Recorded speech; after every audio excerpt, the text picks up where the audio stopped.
Da ki hajan ngut ki pajba haringkat ki sipai IDF haringkat Prime Minister ke Israel Benjamin Netanyahu ki balai shimenta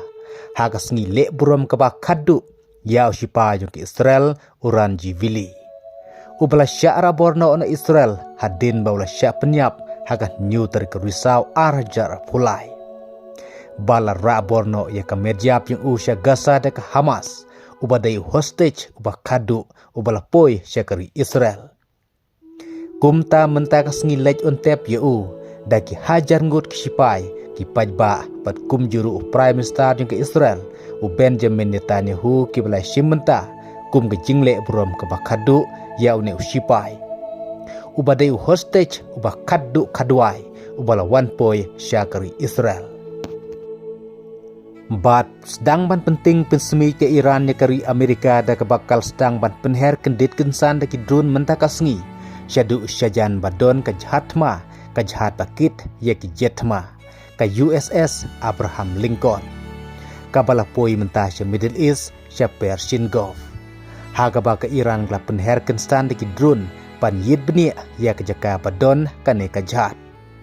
bat kumno ke Iran kla sedang pan swaj lupa lada jaba ka donkam shisha panther markeliang ya kane ka jahat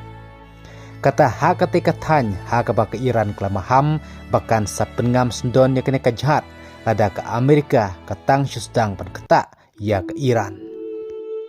kadba ka Amerika menta klapha biang sa kawe ka jahat ma panlej sya katany syajan ka Iran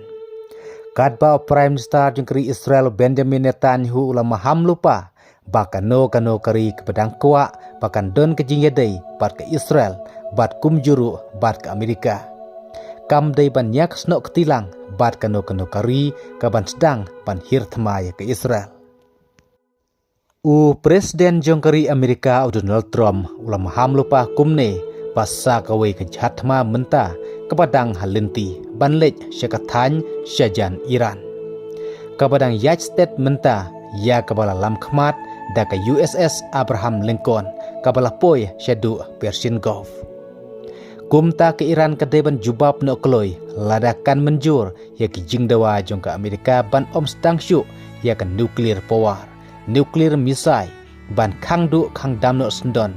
ban dangshna ya ki tirthman nuclear kumta kan laj na ka jingther ka Amerika hendrai lim kumta ka Amerika kamdon jeng mapsyu menta bar ke basniu kan mat ke Iran kampalat ya ke balamat haus nem baladep lada ke Iran kan le ke bakla kalapen ap lulep lupa ya lade bat ngin sakrugit ya ke Iran kat badon kabor hadu bak Iran kan mat ya ke jingjot ke ompat Jumat menoru la kren biang da Prime Minister ke Israel Benjamin Netanyahu kat baka Britain kelaban Kristyan ke Israel lada kano kari kan hirtma ya ke Israel kum taru kat baka jingat her maktin ke markeliang pedang Amerika bat Iran kadang yaj te kum taru tongan ap ya ki webat ke bor ke bandangwan ke bandangja nang ne syakma kumblai sibu